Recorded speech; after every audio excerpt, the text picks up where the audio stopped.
Good morning, ladies and gentlemen. Welcome to another episode of Hard Talk HR. My name is Mihai Nagy. My guest today is an exceptional entrepreneur, Tom van der Lubbe, one of the co-founders of Viisi, a very successful mortgage advisor organization. I asked Tom to join me today to talk about what are some of the key successes for Viisi becoming one of the top or best employer or best organization in the Netherlands in their category. What are some of the ideas that made the organization exceptionally successful in hiring and retaining the best people. I also asked Tom to talk about what's required in order to successfully manage short pressures versus long-term organization success. And lastly, what HR should do, should change in order to become a greater source of value in today's crazy turbulent times. So I hope you will enjoy today's episode. And if you do, don't forget to hit the subscribe button.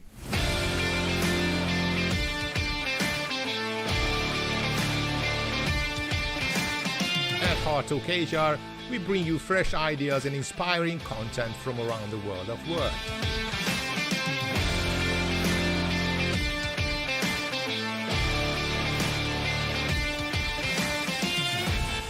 So good morning, Tom. Thank you so much for joining me here on the show. It's such a delight and such a privilege having you here. And the reason why I ask you to join me, because you are one of those really unusual CEOs.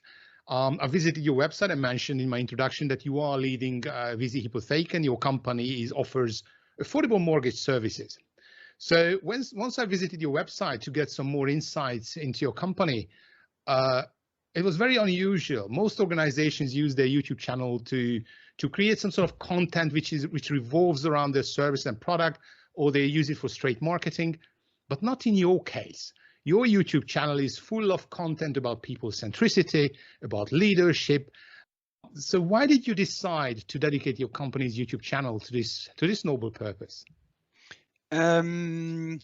First, thanks a lot for the invitation. I'm really looking forward to our conversation. I think it's actually both. So on the website, people who want to have mortgage advice can find a lot of stuff on that topic, which is our business.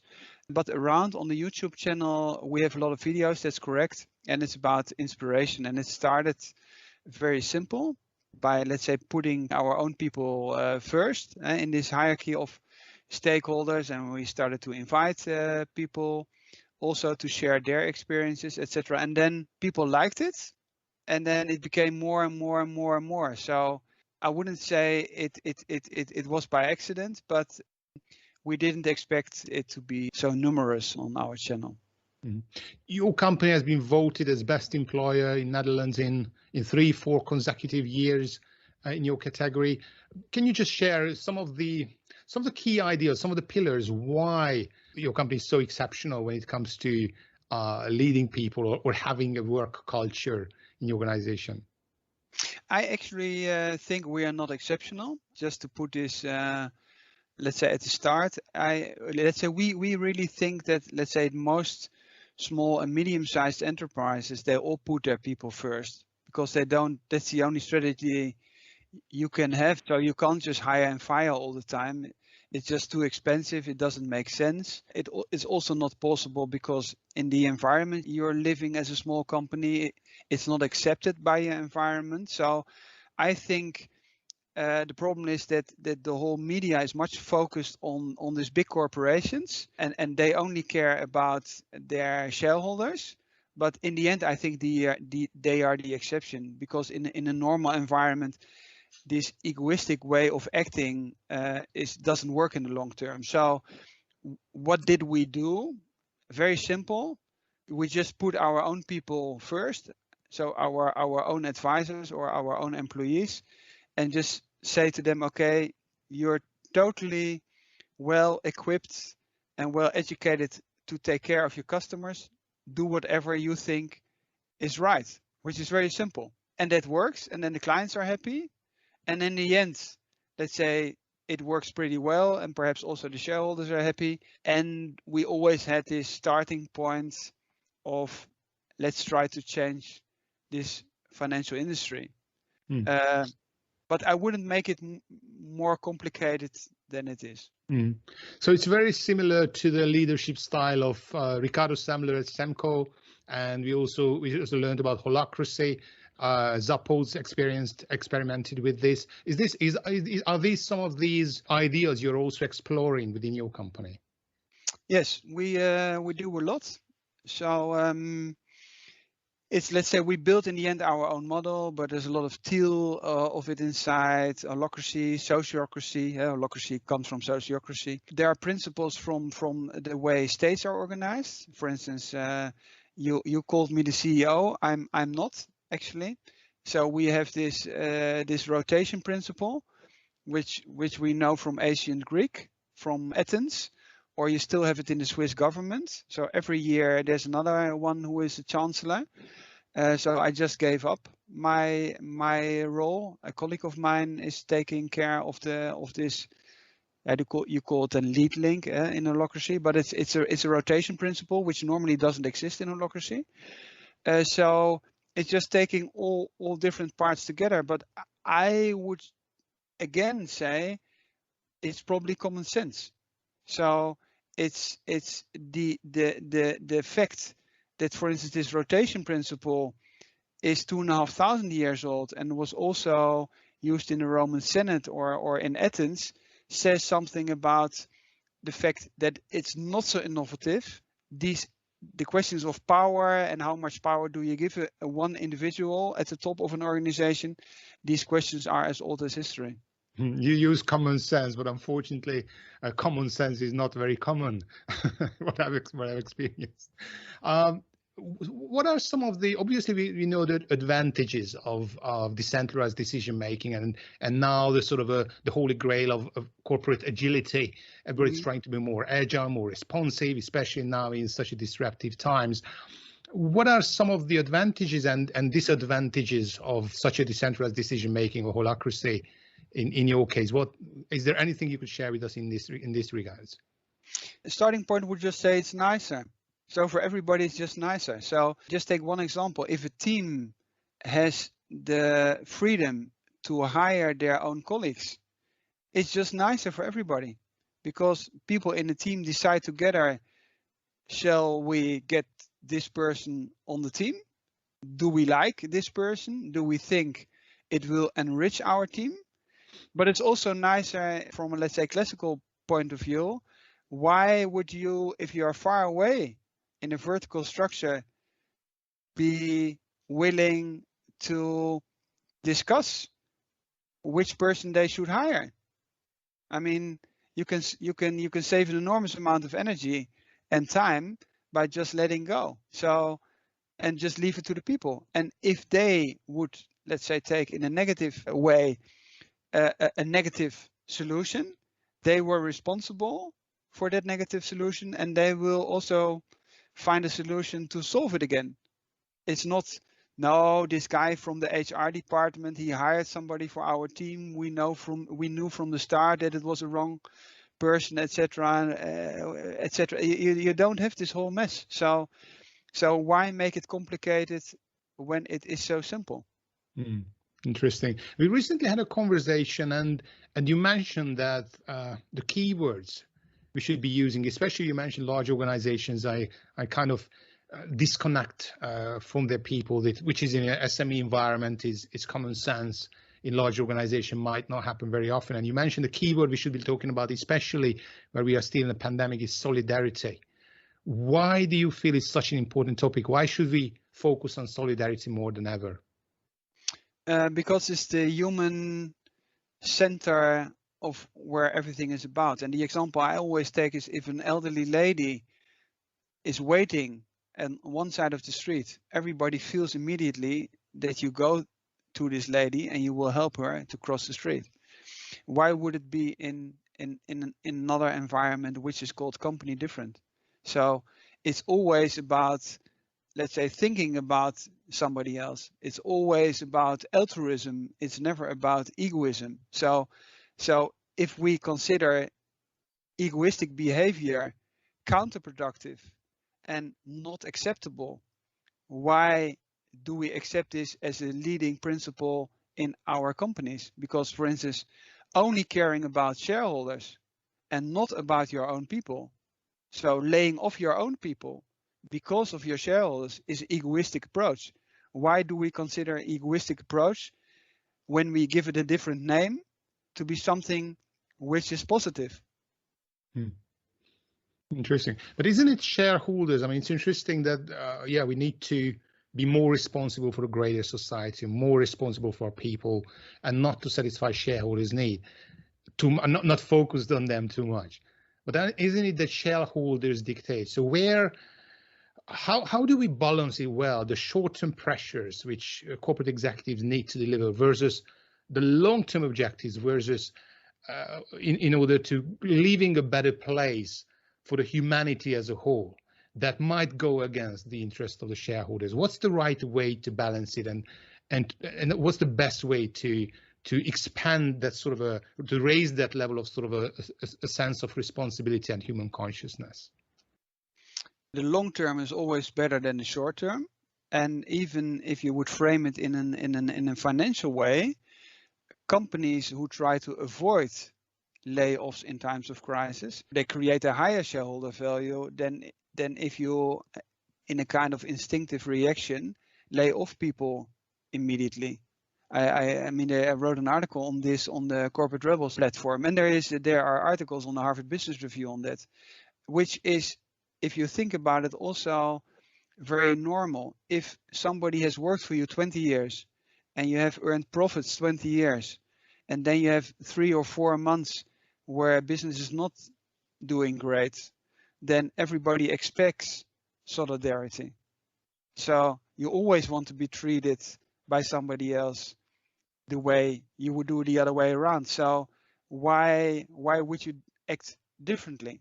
It's only because this human connection is not there anymore. It's somebody who's sitting somewhere at a totally different part of the world than telling a CEO that for short-term reasons, not long-term reasons, for short-term reasons, you can stabilize your share price by giving a kind of signal to those short-term oriented shareholders to lay off people. So only the press release, we will lay off 1,000 people, is in this crazy world, has a function to stabilize your share price. But in the long term, and that's what I say, there's enough research done on that, it has a negative effect. But then this shareholder already has sold the shares again.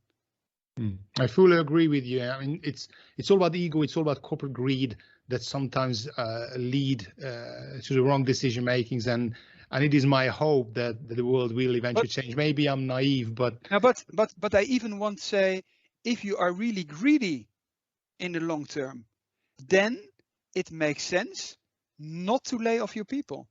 So if you want to maximize your shareholder price, it really makes sense from a financial point of view to act in a human way. If you act in a human way, and if you treat your people well in times of crisis, people stay productive, which is also understandable, because if you fear that you will be laid off, you lose a lot of productivity. But people are also thankful, and there is this kind of collective effort to grow the company further. I mean, if you lay off your people, you know that after the crisis, half a year later, you have to hire them all again. And you have to onboard, you have to find them, you have to onboard them. But also this whole idea that there is no solidarity. Why should people be committed to your cause as a business owner to help you to earn money if the other way around you don't care about your people? That just doesn't work. Exactly. It's really what I mentioned previously. It connects to the previous question. I'd say it's about raising the level of human consciousness beyond our sort of physical boundaries of bodies as human beings and the boundaries, imaginary boundaries of our corporations to include the greater society, to include humanity, because we are both fathers of young children, and we are probably okay. But honestly, I'm quite worried about the future of my daughters and the future of my grandchildren and future of my great-grandchildren. Probably I never even meet them. Yeah. But I'm still conscious about making sure that there's the mark I leave behind is something they can be proud of, and the world we leave behind is still something which is livable for them and by them. So the real challenge, and now we are going a little bit philosophical here, is how we caring and solidarity and empathy. It's easy if we expand the boundary of our own consciousness beyond our own physical body to the other person, to the organization, to the greater society, and to the entire humanity.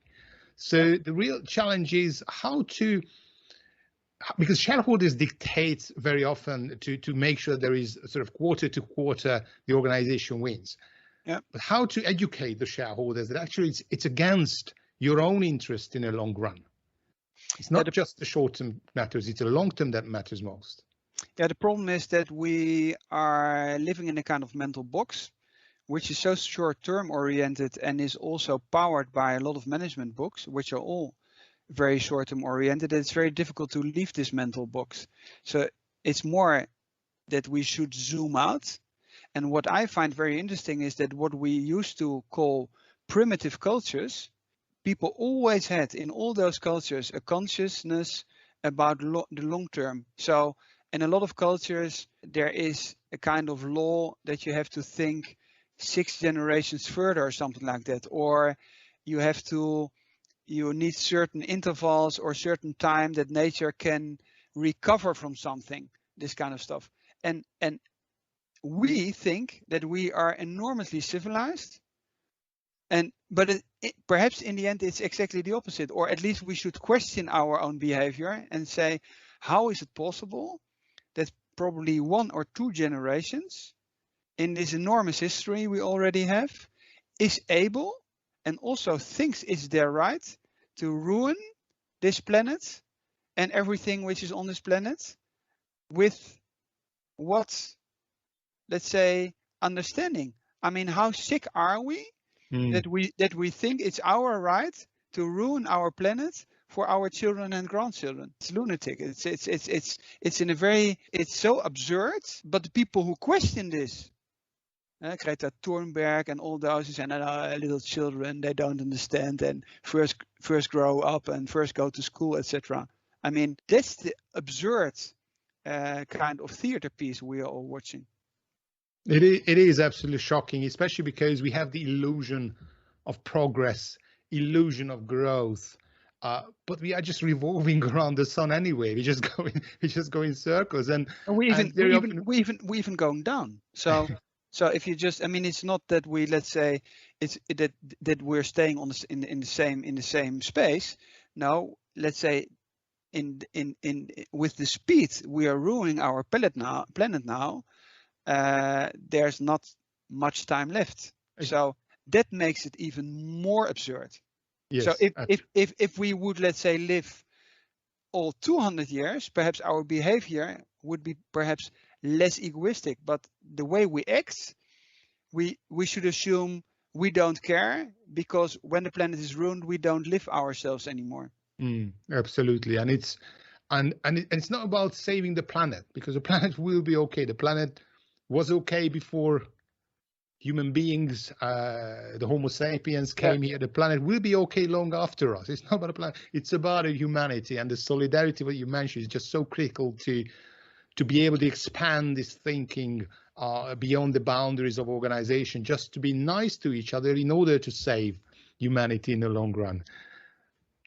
Let's jump to a bit more practical as a final question, because many of our listeners and those people watching us, they are HR professionals, they are HR practitioners. I hate the term HR, but it's still, I mean, the profession was branded this way. So they are in charge of the people function in the organization.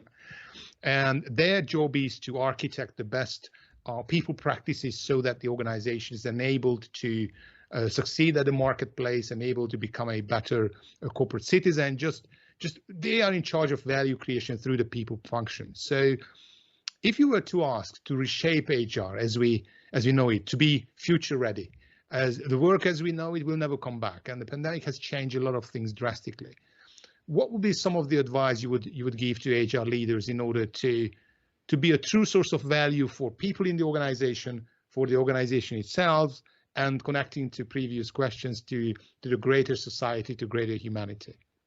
Okay, two things. I think on the one hand, in daily life, it always makes sense to put yourself in the situation of the person you're dealing with. This golden rule principle, treat other people like you wanted to be treated yourself. And that can be very practical. For instance, in our process of applications, we tell people in advance what they will earn in our organization, because an employer is much more powerful than the applicant. And the second thing is that what we touched on before is to decentralize stuff. So the more you decentralize stuff, the more also to take the HR role, you can be much more a coach, and the normal processes can be done much more efficiently in the teams themselves. And it's also much nicer. It's much nicer to walk around all day and ask, what can I do for you? Can I help you? Can I support you? It's much nicer than doing all this administration stuff and telling teams, I hired this guy, or we wrote this piece of text to put online, etc. And let the people do them themselves. Makes also your own life much nicer and much more rewarding. So go for the I would say for the more human way of dealing with this whole idea of HR. Brilliant advice. Cut through the bureaucracy, cut through the red tape. Let machines do it. Now digital and machine is here to help organizations and help HR to free up time from these administrative tasks to become more people-centric and really just stay humane and expand solidarity across the organization and even beyond that, to have a greater impact, greater value creation in the long run. Tom, thanks so much for joining me this morning. You are on the LinkedIn, so if people would like to get in touch with you to get further information, what is the best way to get in touch? Yeah, everybody can contact me. I will always accept. And all the stuff about us, everything is shared on the internet, so there is no secrecy. So you can always Google my name or the name of the company Viisi together with, doesn't matter what term, and you will always find articles or videos or etc. SlideShare, everything is transparently accessible. Wonderful. Thank you so much for your time, ladies and gentlemen. I hope you enjoyed today's episode, and if you did, don't forget to hit the subscribe button.